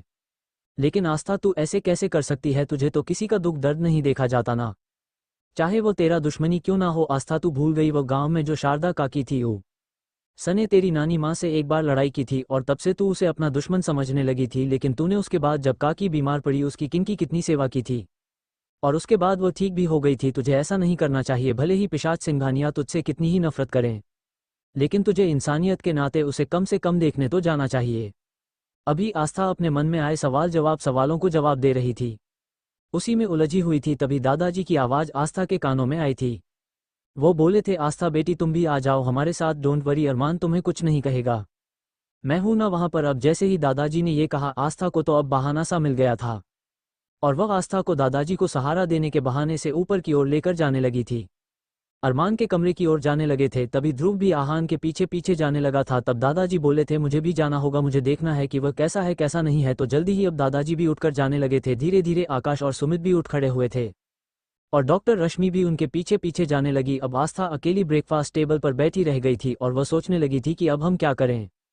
ये सब तो उठकर उस राक्षस को देखने के लिए जा रहे हैं, क्या हम भी जाए? क्या हमारा जाना ठीक रहेगा? अगर हमारे जाते ही उस राक्षस के अंदर पिशाच वाली आत्मा आ गई तो, और उसने हम पर फिर से आक्रमण कर दिया तो? नहीं नहीं नहीं, हम नहीं जाएंगे, हम यहीं बैठेंगे, हमें उनकी शक्ल देखना ही नहीं है। लेकिन क्योंकि उस वक्त सबके सब वहां मौजूद थे तो उन्होंने उसे वक्त कुछ नहीं बोला था, लेकिन आह्वान तुरंत उठ खड़ा हुआ था और बोला था, मैं भाई से मिलकर आता हूं। ऐसा कहकर वह जल्दी ही अरमान के कमरे की ओर सीढ़ियों से ऊपर बढ़ने लगा था। आह्वान ने बिना नॉक किए अरमान का कमरा खोल दिया था। उसने देखा कि अरमान एक हाथ से बैठा हुआ लैपटॉप लेकर बैठा हुआ था और अपना काम कंटिन्यू कर रहा था और एक हाथ पर उसके बड़ी सी पट्टी लगी थी। ये देखते ही आहान की आंखों के किनारे भीग गए थे, क्योंकि वह अरमान से बहुत ज़्यादा प्यार किया करता था, उससे बहुत ज़्यादा अटैच था। अब इस तरह से अरमान को देखकर उसका गला भर आया था और उसने फटाफट से उसके हाथ से लैपटॉप लेकर साइड में रख दिया था और उसे गले से लगा लिया था और घबराते हुए बोला, अरमान भाई ये क्या हो गया? आपको कहाँ चले गए थे? आपने हमें बताया क्यों नहीं? हम भी आपके साथ मिशन में चलते तो आप कम से कम हमें इन्फॉर्म तो कर देते। अब जैसे ही आहान ने फ्लो में मिशन के बारे में बोल दिया, तभी ध्रुव जो कि वहां पहुंच चुका था, वो तुरंत आहान को चुप रहने का इशारा करने लगा था, क्योंकि उन लोगों के रूल रेगुलेशन के मुताबिक मिशन की इस तरह की कोई बात वो लोग घर में परिवार के बीच नहीं कर सकते थे, सिर्फ फार्म हाउस वगैरह में ही कर सकते थे, या फिर अगर कुछ इमरजेंसी थी, किसी को नोटिफिकेशन या SMS भेजना होता था तो वो फ़ोन के द्वारा एक दूसरे से कोऑर्डिनेटर किया करते थे। लेकिन इस तरह से खुल्लम खुल्ला वो किसी भी मिशन का नाम तक नहीं ले सकते थे। इसीलिए ध्रुव ने आहान को तुरंत रोक दिया था और आहान भी अपनी बात करेक्ट करते हुए अरमान के गले से जा लगा था। अरमान जो कि आस्था को उसके कमरे में लेटाने के बाद सोया ही नहीं था, वो थोड़ा खुद को बेटर फील करने के लिए शर्टलेस होकर बैठा था। उसने केवल लोअर पहन रखा था, ऊपर से उसने एक टॉवल डाल रखा था, क्योंकि उसने कपड़े इसलिए नहीं पहने थे क्योंकि शर्ट वगैरह या कोट वगैरह को कुछ भी वह डालता है तो उसे उसके हाथ पर इफेक्ट पड़ सकता था। तो इसीलिए अरमान ने कुछ भी नहीं पहना था, बस केवल एक टेबल डालकर वह बैठा हुआ था। अब ध्रुव भी जल्दी से जाकर अरमान के गले से लगा था, लेकिन अरमान उनसे चिढ़ते हुए बोला था, ये सब क्या है, ये तुम लोगों को हो क्या गया है, जब देखो बच्चों की तरह बिहेव करना स्टार्ट कर देते हो। क्या हुआ है मुझे? ठीक है, छोटी सी खरोच है, ठीक हो जाएगी, ठीक है, इसमें इतना ज़्यादा बवाल मचाने वाली कौन सी बात है। अब जैसे ही अरमान ने अपने एरोगेंट बिहेवियर में उन लोगों को थोड़ा सा डांटा, वह दोनों एकदम से चुप हो गए थे। लेकिन फिर भी वो बड़ी ही प्यार और मोहब्बत भरी नज़रों से अरमान की ओर ही देख रहे थे, क्योंकि वो सब अरमान को बहुत प्यार किया करते थे। जल्दी ही उनके पीछे पीछे जाकर से सुमित भी पहुंच गए थे। सुमित ने जाते ही अरमान से आंखों ही आंखों में हाल चाल लिए थे कि तुम ठीक हो ना। तब अरमान ने अपनी गर्दन हल्के से हाँ में हिला दी थी। फिर आकाश भी जल्दी वहीं पर एक तरफ खड़ा हो गया था। उसने उसे कुछ नहीं पूछा था, लेकिन तभी डॉक्टर रश्मि, दादाजी और आस्था जैसे ही वहां गए। आस्था तो दादाजी के पीछे ही दुबकी हुई थी, उसने अरमान की ओर देखा ही नहीं था। वही आस्था, वो केवल हल्का सा अपना दादाजी के पीछे से छोटा सा सर निकालकर अरमान की ओर देख रही थी, लेकिन फिर से छिप जाती थी। लेकिन अरमान ने आस्था की प्रेजेंट कर ली थी, क्योंकि आस्था की रोसेस सी फ्रेग्रेंस अरमान की नाक से जा टकराई थी, और वो मन ही मन में बोला था कि ये आफत की प्रेगनेंसी एक दिन मुझे पागल कर देगी। वेल तभी दादाजी इमोशनली अरमान के पास आए और उसके सर पर हाथ रखकर बोली थी, यह क्या हुआ बेटा, तुझे चोट लगी है? तूने हमें बताया भी नहीं। हाँ, क्या हो गया तुझे? क्यों सबसे उखड़ा उखड़ा रहता है मेरे बच्चे? ऐसा बोलकर दादाजी ने अरमान के माथे को चूम लिया था। वहीं अब जब दादाजी और बिल्कुल अरमान के पास चले गए, तब आस्था डॉक्टर रश्मि के पास उनका हाथ पकड़कर खड़ी हो गई थी। वो केवल हल्का हल्का अपना छोटा सा सर निकालकर बार बार अरमान को देख लेती, फिर से पीछे छुप जाती। कहीं ना कहीं उन चारों ने, जितने भी उस वक्त वहां लोग मौजूद थे, सब ने आस्था की हरकत को देख लिया था, और सभी आस्था का इस बचपन वाली हरकत को करते हुए देखकर मुस्कुरा रहे थे। लेकिन कोई कुछ बोल नहीं रहा था। तभी दादाजी की नज़र भी आस्था पर पड़ी थी, जो कि उस वक्त अरमान से कितना ज़्यादा डरी हुई थी। वो उसके सामने आने से भी कतरा रही थी। ये बात दादाजी समझ चुके थे। तभी राजेश, जो कि अरमान का सर्वेंट था, जल्दी वो उसके लिए ब्रेकफास्ट ऊपर ही लेकर आ गया था। डॉक्टर रश्मि ने उसे बोल दिया था कि अरमान को ब्रेकफास्ट उसके कमरे में ही दे दे, क्योंकि भले ही उसके हाथ में चोट हो, लेकिन उसके लिए इस तरह से चलना फिरना ठीक नहीं है, क्योंकि चलने से भी उसके हाथ की मांसपेशियों पर फर्क पड़ सकता है। और अभी उसके हाथ को प्रॉपर रेस्ट की ज़रूरत है, क्योंकि भले ये गोली उसे छू करने के लिए, लेकिन काफ़ी गहरा जख्म देकर गई थी, जिसकी वजह से अभी उसे कुछ दिनों तक 2 से 3 दिन तक कम से कम आराम करना था। लेकिन अरमान फिर भी एक हाथ से लैपटॉप लेकर बैठ गया था। डॉक्टर रश्मि ने आते ही जैसे ही लैपटॉप देखा, वो बोली थी, अरमान तुम्हें इस हालत में इस तरह से लैपटॉप पर काम नहीं करना चाहिए। मैंने तुम्हें कहा था ना, तुम्हें 2 से 3 दिन प्रॉपर्ली रेस्ट करना चाहिए। तभी दादाजी तुरंत अपने दोनों हाथों को जोड़कर रश्मि के सामने खड़े हो गए और बोले थे, बेटी मुझे समझ में नहीं आ रहा कि मैं तुम्हारा शुक्रिया अदा कैसे करूं।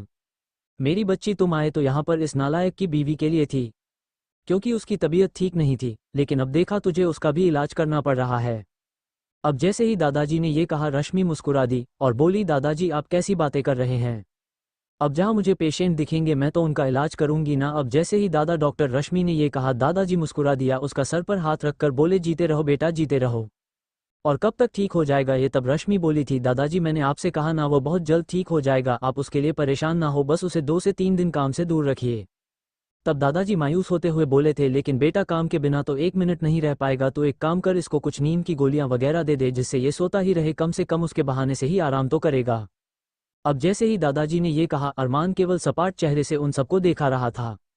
वह जानता था कि आस्था भी उस वक्त कमरे में मौजूद है, लेकिन जिस तरह से आस्था उसे डर रही थी, तब अरमान ने उसकी ओर एक पल एक बार भी नहीं देखा था। तभी दादाजी अचानक आस्था से बोले थे, आस्था बेटी तुम अरमान को ब्रेकफास्ट करवा दो, तब तक हम लोग भी अपना नाश्ता वगैरह कर लेते हैं, उसके बाद हम यहाँ आएंगे। अब जैसे ही दादाजी ने ये कहा, आस्था की तो जान हलक में अटक गई थी और वह जल्दी से घबरा कर बोली, दादाजी यह आप क्या कह रहे हैं? हम नाश्ता करा दे, हम भला कैसे? आस्था की तो जुबान उसका साथ नहीं दे रही थी, तो इसीलिए उसे 2 से 3 शब्द बोलने में काफ़ी ज़्यादा अड़चन महसूस हुई थी। तभी दादाजी बोले थे, हाँ बेटा, वो तुम देख रही हो ना, उसके सीधे हाथ में कितनी चोट लगी है, और उल्टा हाथ से वो कभी कुछ नहीं खाता है, और इस तरह से वो उल्टे हाथ से खाना नहीं खा पाएगा, तो प्लीज़ तुम उसकी मदद कर दो। अब रश्मि हैरानी से दादाजी की ओर देखने लगी थी। तब रश्मि की आंखों में सवाल देखकर दादाजी रश्मि की ओर देखकर धीमी आवाज में बोली थी, रश्मि बेटा, हाँ शायद तुम भी मुझे स्वार्थी समझ रही होगी कि अपने पोते के लिए मैं इस तरह से एक और कोशिश करने लगा हूँ। हालांकि मैंने आस्था से बोला है कि बहुत जल्द उसे इस रिश्ते से भी आज़ाद करवा दूंगा, लेकिन बेटा क्या करूं, आज अपने बेटे की चोट देखने के बाद मुझे ऐसा लग रहा है मानो उसे संभालने वाला तो कोई है ही नहीं। इसीलिए बस मैं एक और आखिरी कोशिश करना चाहता हूँ, शायद इस कोशिश से दोनों एक दूसरे के पास आ जाए। अब कहीं ना कहीं दादाजी की बात सुनकर रश्मि भी अब चुप हो गई थी, क्योंकि वो सोच रही थी कहीं ना कहीं दादाजी का इस तरह से अरमान के लिए सोचा कुछ गलत नहीं है। आखिर कौन अपने पोते या बेटे की खुशी नहीं सोचेगा। ऐसा बोलकर जल्दी ही वो उस कमरे से बाहर निकल गए थे। उनके ठीक पीछे पीछे रश्मि, आह्वान, ध्रुव, आकाश, सुमित भी निकल गए थे, क्योंकि वो दादी जी की बातों का मतलब वो सभी समझ गए थे। एक एक करके वह भी किसी न किसी बहाने से वहां से निकल गए थे। वहीं राजेश भी अरमान के नाश्ते की ट्रॉली वहीं पर रखने के बाद वह भी वहां से चला गया था। डॉक्टर रश्मि ने अरमान के लिए काफ़ी नॉर्मल सूप वगैरह ही बनाया था, ताकि वो थोड़ा परहेजी खाना खाए, कम तला भुना खाना खाए तो उसका जख्म जल्दी भर सकता था। तो इसीलिए डॉक्टर रश्मि ने थोड़ा सा वेजिटेबल सूप और जूस वगैरह अरमान के लिए नाश्ते में भिजवा दिए थे। अब आस्था अपने हाथों की उंगलियों को मरोड़ने लगी थी। वह उसकी तो हिम्मत ही नहीं हो रही थी कि अरमान की ओर देख सके। तो भला वो उसे ब्रेकफास्ट कैसे करवाती। अब उसे कुछ भी समझ में नहीं आ रहा था कि वह क्या करे, और मन ही मन में वो बोली थी, या दादाजी मुझे कहाँ फंसाकर चले गए, कल ही तो बोले थे कि वो मुझे अब बिल्कुल पूरी तरह से आज़ाद करवा देंगे, तो इस तरह से मुझे यहाँ छोड़कर क्यों चले गए। कहीं ना कहीं आस्था गोल गोल आंखें घुमाकर कुछ सोच रही थी कि तभी अरमान हल्का सा खांसने लगा था। अब अरमान के खांसने से आस्था का ध्यान भटका था, और तुरंत उसने पानी का गिलास उठाकर अरमान की ओर बढ़ा दिया था। अभी भी उसने अपनी आंखें झुका रखी थी, वो अरमान की ओर नहीं देख रही थी, लेकिन अरमान उस वक्त पूरी पूरी भरपूर नज़रों के साथ सिर्फ और सिर्फ आस्था को ही देख रहा था। वो उसकी ओर बड़ी गहरी नज़रों से देखे जा रहा था। वो उसकी ओर देखते हुए अरमान ने अपने उल्टे हाथ से पानी लिया तो उसका हाथ आस्था के हाथों को छू गया था। एक पल को आस्था ने अपनी आंखें उठाकर अरमान की ओर देखा था। दोनों में कुछ पल एक दूसरे को देखा, लेकिन अगले ही पल आस्था तुरंत सीधी खड़ी हो गई थी। लेकिन अरमान अब सही से पानी नहीं पी पा रहा था। तब आस्था ने उसकी मदद करते हुए उसे पानी पिलाया और उसके साइड टेबल पर गिलास रख दिया, और खड़ी होकर बोली थी, आप नाश्ता कर लीजिए, तब तक हम आपकी मदद के लिए किसी को भेज देते हैं। ऐसा कहकर आस्था जैसे ही वहां से जाने के लिए मुड़ी, अचानक से अरमान ने अपने उल्टे हाथ से ही आस्था का हाथ पकड़ लिया। अब आस्था की सांस बहुत जोरों से चलने लगी थी। आस्था की सांसें तेजी से चलने की वजह से उसके शरीर के कुछ उभरे हुए अंग काफी ज्यादा ऊपर नीचे हो रहे थे, जिन्हें अरमान बड़े ही ध्यान से देख रहा था। उसे सब कुछ एक तरह का अलग ही एंटरटेनिंग सा लग रहा था। तब आस्था सवालिया नजरों से अरमान की ओर देखने लगी थी। एक तो अरमान ने कुछ नहीं पहना था, केवल एक छोटा सा टॉवल अपने ऊपर डाला था, लेकिन वह टॉवल भी अरमान के 8 पैक्स वाला शरीर छुपा नहीं पा रहा था। एक पल को आस्था बड़ी हैरान होकर एक बार फिर अरमान को देखने लगी थी, और वो सोचने लगी थी कि अगर यह इंसान खाना खाता है तो खाना जाता कहाँ है। इनके पास तो पेट ही नहीं है, पेट में तो खाना जाता है, लेकिन यहाँ तो कुछ भी नहीं है, सिर्फ लोहे जैसा ही शरीर दिखाई देता है। अब आस्था की अपने ऊपर गहरी नजरें देखकर अरमान तिरछा सा मुस्कुराया था, और अगले ही पल बोला था, कहाँ जा रही हो तुम, क्या तुमने सुना नहीं दादाजी ने क्या कहा, यहाँ बैठकर मुझे नाश्ता करवाओ। अब जैसे ही अरमान ने थोड़ा सा रूडली वॉइस में ये कहा, आस्था का दिल तो क्या किया अभी और इसी वक्त यहाँ से भाग जाए। लेकिन फिर आस्था मन मन में बोलने लगी थी कि इस वक्त इन्हें मेरी ज़रूरत है, वैसे भी मैं तो दुश्मनों की भी मदद कर देती हूँ, लेकिन ये तो फिर भी समाज की नज़रों में मेरा पति है, तो भला मैं इसे इस तरह से छोड़कर कैसे जा सकती हूँ। तो कहीं और वैसे भी मैं डॉक्टर बनना चाहती हूँ, डॉक्टर का पहला फर्ज होता है पेशेंट की। तुरंत ही थोड़े से कदम बढ़ाते हुए अरमान के ठीक सामने बैठ गई थी। छोटी सी टेबल अरमान के दोनों साइड रखी थी, और अब वह ये सोचने लगी थी कि वह अरमान को नाश्ता कराए तो कराए कैसे। उसके लिए तो उसे अरमान की ओर देखना होगा, लेकिन अरमान की ओर देखने की तो उसकी हिम्मत ही नहीं हो रही थी। वही अरमान बड़ी ही गहरी नज़रों से आस्था को पूरी तरह से स्कैन कर रहा था। अरमान के द्वारा मारे गए थप्पड़ का निशान अभी भी उसके गालों पर मौजूद था। इतना ही नहीं, उसके गर्दन पर भी उसकी उंगलियों के निशान मौजूद थे, जिन्हें अरमान बड़े ही ध्यान से देख रहा था, क्योंकि आस्था के बेहद गोरे चेहरे पर वह निशान एकदम साफ दिखाई दे रहे थे। अरमान को कहीं ना कहीं अब खुद पर गुस्सा ही अभी आ रहा था कि वह ऐसा कैसे कर सकता है। उसे दिमाग से काम लेना चाहिए था, इस तरह से उसे आस्था पर गुस्सा नहीं उतारना चाहिए था। और इसी चक्कर में खुद पर ही गुस्सा करते हुए अरमान अपने दोनों हाथों की मुट्ठी को कसकर बंद करने लग जाता है, जिसकी वजह से ऐसी जो स्ट्रेचेज थी वो पूरी तरह से टूटने लगते हैं, और उसके हाथ सफ़ेद पट्टी जो हाथ पर बनी हुई थी धीरे धीरे एकदम लाल होने लगती है। अब अचानक जैसे ही आस्था की नज़र अरमान की पट्टी पर गए तो वह तुरंत घबरा गई। उसने घबराकर अरमान की ओर देखा था और बोली थी, मिस्टर राक्षस जी, आपके हाथों से खून निकल रहा है। अब जैसे ही आस्था ने फ्लो में अरमान को उसी के मुंह पर मिस्टर राक्षस बोल दिया, अब अरमान चेहरा और भी ज़्यादा वाइल्ड और ख़तरनाक हो चुका था। अरमान का हैंडसम सा चेहरा इस वक्त इतना ज़्यादा खतरनाक लग रहा था कि अगर कोई नॉर्मल इंसान देख ले तो पक्का उसे हार्ट अटैक आ जाए। आस्था अरमान को देखकर बहुत ज़्यादा डर गई थी, और जल्दी से खाने की ट्रे साइड में रखकर उसने अरमान के हाथ को देखा और बोली, मैं अभी डॉक्टर को बुला कर लाती हूँ। ऐसा कहकर जैसे ही आस्था जाने लगी, अरमान ने तुरंत उसका हाथ पकड़ा था और बोला तुम्हें कहीं जाने की कोई जरूरत नहीं है। अगर तुम वाकई चाहती हो कि मेरे हाथ से खून निकलना बंद हो तो तुम इसका ट्रीटमेंट करो। अब जैसे ही आस्था ने यह सुना वो घबरा गई और घबराहट में उसके चेहरे पर पसीने आ गए थे। पसीने की बूंदें उसके चेहरे पर उस वक्त ऐसे दिखाई दे रही थी मानो कि सुबह सुबह हरी घास पर ओस की बूंदें। अरमान आस्था की एक एक मोमेंट को चेक कर रहा था। आस्था उस वक्त बड़ी ही प्यारी और घबराई घबराई सी खूबसूरत लग रही थी। उसके होंठ डर की वजह से कांप रहे थे और फड़फड़ा रहे थे। उसकी सांसें कुछ ज्यादा ही तेज चल रही थी और उसके दिल की धड़कन तो इस तरह से सुनाई दे रही थी मानो कि एक एक धड़कन उस वक्त कुछ बोल रही हो। उसकी धड़कनों को गिना जा सकता था। तब आस्था को घबराता हुआ देखकर अरमान ने अपना हाथ आस्था के कंधे पर रखा था। उसकी ओर देखकर बोला, क्या तुम्हें ऊंचा सुनाई देता है? मैंने तुम्हें बोला मेरे हाथ की ड्रेसिंग करो, क्या तुम्हें सुनाई नहीं दिया? तब आस्था घबराई हुई सी बोली, लेकिन हम कैसे कर सकते हैं? आपका बहुत खून बह रहा है, भला हम कैसे ये सब कर सकते हैं? ये बोलते हुए आस्था अपना सलाइया गटिकने लगी थी क्योंकि उस वक्त उसका गला डर की वजह से पूरी तरह से सूख रहा था। तब अरमान ने अपने ठीक बराबर में रखा हुआ फर्स्ट एड बॉक्स निकालकर आस्था के हाथों में थमा दिया था और बोला, जितना बोला जाए उतना करो। मुझे लगता है कि तुम्हारी जुबान कुछ ज्यादा ही चलने लगी है। शायद तुम भूल रही है तुमने अभी थोड़ी देर पहले मुझे क्या कहा है। राक्षस राक्षस लगता हूं ना मैं तुम्हें? याद रखना, अगर असल में राक्षस बनने पर आया तो मैं तुम्हारा वो हाल कर सकता हूं कि तुम सोच भी नहीं सकती हो। और शायद तुम भूल रही हो, तुम पूरी तरह से सिर्फ और सिर्फ मेरी सर्वेंट हो और बाकायदा तुमने सभी पेपर्स पर सिग्नेचर भी किए हैं। क्या तुम्हें याद नहीं है? या मैं तुम्हें अभी कॉन्ट्रैक्ट दिखाऊं? इतना ही नहीं, मैं तुम्हारी जान तक लेने का भी अधिकार रखता हूं। एक और बात याद रखना, ज्यादा होशियार बनने की कोशिश मत करना, समझी तुम? वरना मुझे राक्षस बनने में एक एक मिनट भी नहीं लगेगा।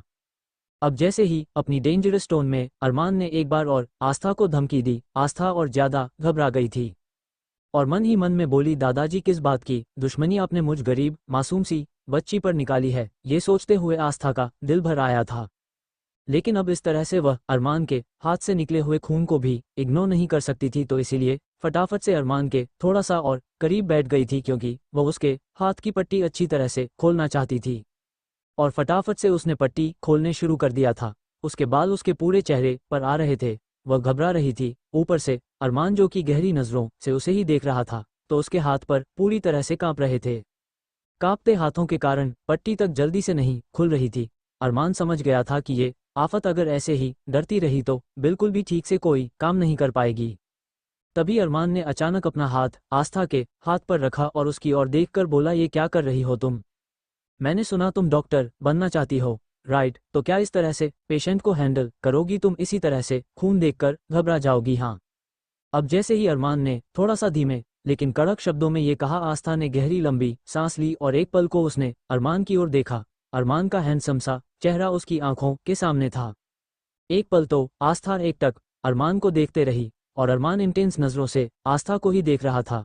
आस्था ने ध्यान दिया कि इस वक्त वह अरमान के कितना करीब बैठे हुई है। तो जैसे ही वह थोड़ा सा पीछे सरक कर बैठने लगी, तुरंत अचानक अरमान ने अपना एक हाथ उसकी कमर पर रखकर उसे सीधा अपनी गोद में बिठा लिया था। अब तो आस्था की हालात पूरी तरह से खराब हो गई थी। अरमान जैसे मजबूत लंबे चौड़े आदमी की गोद में बैठी हुई आस्था एक मासूम बच्चे की तरह लग रही थी और आस्था की कमर केवल इतनी सी थी कि अरमान के एक हाथ में ही आस्था की पूरी कमर कवर हो रही थी। अब आस्था हैरानी से अरमान की ओर देखने लगी थी, लेकिन तभी आस्था को अपनी गर्दन के पास अरमान की गर्म सांस महसूस होने लगी थी। इस तरह से अरमान को इतने करीब देखकर आस्था के शरीर का एक एक रुंगटा खड़ा हो गया था। उसे बहुत ही ज्यादा घबराहट के साथ साथ अजीब सा लगने लगा था। तभी अरमान बड़े ही सिडिटेक्टिव वॉइस में उसके कान के पास जाकर बोला, अंडस्को, अब इसी तरह से बैठकर टाइम वेस्ट मत करो। तुम्हें मैंने यहाँ इसलिए बिठाया है ताकि तुम आराम से मेरे हाथ की इस पट्टी को रिमूव करके दूसरी पट्टी लगा सको, समझी? ज्यादा कुछ सोचने की कोशिश मत करना। ऐसा कहकर अरमान ने अपनी गर्दन आस्था की गर्दन में छुपा ली थी। उस वक्त आस्था की खुशबू को पूरी तरह से स्मेल कर रहा था। आस्था की रोजे सी फ्रेग्रेंस उसको दूसरी दुनिया में लेकर जा रही थी। अरमान की बात सुनकर आस्था फटाफट से उसकी पट्टी पर कंसंट्रेट करने लगी थी, लेकिन अरमान इतने ज्यादा करीब होने की वजह से उसकी धड़कनें काफी ज्यादा बढ़ चुकी थी। लेकिन फिलहाल वह जल्द से जल्द अरमान के हाथ की पट्टी करने के बाद वहां से निकलकर चले जाना चाहती थी, क्योंकि वह ज्यादा देर तक अरमान को फेस नहीं कर सकती थी। आस्था ने पट्टी तो निकाल दी थी, लेकिन अरमान का घाव देखने के बाद उसके मुंह से एक चीख निकल गई थी, क्योंकि अरमान का घाव गहरा था और डॉक्टर रश्मि ने उसे स्ट्रेचेज लगाए थे। कम से कम अरमान को 3 से 4 स्ट्रेचेस आए थे, जो कि अब हट खुल चुके थे। तब आस्था घबराई हुई आवाज में अरमान से बोली, अंडरस्को मैं ये स्ट्रेचेस नहीं लगा सकती हूँ, आपके स्ट्रेचेस रिमूव हो गए हैं, इसके लिए मुझे डॉक्टर रश्मि को बुलाना होगा। तभी अरमान, जो कि उस वक्त आस्था को अपने करीब पाकर एक अलग ही दुनिया का एहसास कर रहा था, अब अचानक आस्था के बोलने पर उसने उसकी ओर देखा था और बोला, किसी को बुलाने की कोई जरूरत नहीं है, अगर तुम ये स्ट्रेचेस कर सकती हो तो करो, नहीं करना है तो ऐसे ही पट्टी लपेट दो। तब आस्था अरमान की बात सुनकर हैरान हो चुकी थी। आस्था को ये तो समझ में नहीं आया था कि वह किस तरह का घाव है, लेकिन अगर डॉक्टर रश्मि ने वहां पर स्ट्रीट्स टाँके लगाए थे तो वह समझ चुकी थी कि कुछ ज्यादा ही गहरा घाव है। तब अरमान की बात सुनने के बाद आस्था काफी हद तक परेशान हो उठी थी, क्योंकि उसने इस तरह से किसी को ट्रीटमेंट नहीं किया था। हाँ, हल्की फुल्की इंजेक्शन वगैरह देना, किसी को नीडल वगैरह लगाना, ये सब तो उसने किया था, लेकिन जो कि उसने अपने गांव की डिस्पेंसरी में ही उसने सीखा था, लेकिन इस तरह से किसी को स्ट्रेचेस टाँके देना उसने नहीं सीखा था। लेकिन फिलहाल अरमान का बर्ताव देखने के बाद वह समझ चुकी थी कि जब तक अरमान को पट्टी स्ट्रेच नहीं करेगी तो अरमान उसे किसी भी कीमत पर नहीं छोड़ेगा। तब आस्था ने एक बार मन में अपने कान्हाजी भगवान का नाम लिया और जो स्ट्रेचेस खुल गए थे, जो कि उस वक्त उसकी स्किन में ही मौजूद थे, उसने स्ट्रेच को बड़े ही आराम से बांधना शुरू कर दिया था और कुछ ही देर में वह कामयाब भी हो गई थी। ऐसा लगने लगा था कि उसने एक अलग ही तरह की जंग जीत ली हो। और इस बीच वह सारे काम बड़ी ही केयरफुल और सावधानी से कर रही थी ताकि अरमान को बिल्कुल भी हर्ट ना हो। वही अरमान उस वक्त केवल आस्था के खूबसूरत चेहरे को ही देखे जा रहा था। उसे खुद नहीं पता था कि आज उसे हो क्या गया है, पर ना जाने क्यों उसे आज आस्था के आसपास रहना काफी ज्यादा अच्छा सा लग रहा था। ऐसा लग रहा था मानो कि अरमान अपने हर तरह के नाज नखरे आज आस्था से उठाना चाहता हो, इसीलिए उसने आस्था को अपने इतने करीब कर लिया था। जल्द ही आस्था ने ब्लड को अच्छी तरह से एक क्लीन करने के बाद वहां पर उसने एक ड्रेसिंग कर दी थी और अच्छे से पट्टी वगैरह से कर दिया था, और उसके बाद उसने अपने दोनों हाथों को इस तरह से झाड़ा था मानो के ना जाने उसने कितना बड़ा काम किया हो। और उसके बाद वह अरमान की ओर देखकर मुस्कुराते हुए बोली, देखा आपने, मैंने कितनी आसानी से ड्रेसिंग कर दी, हूं ना मैं ग्रेट है ना, कितना टैलेंट है मुझ में।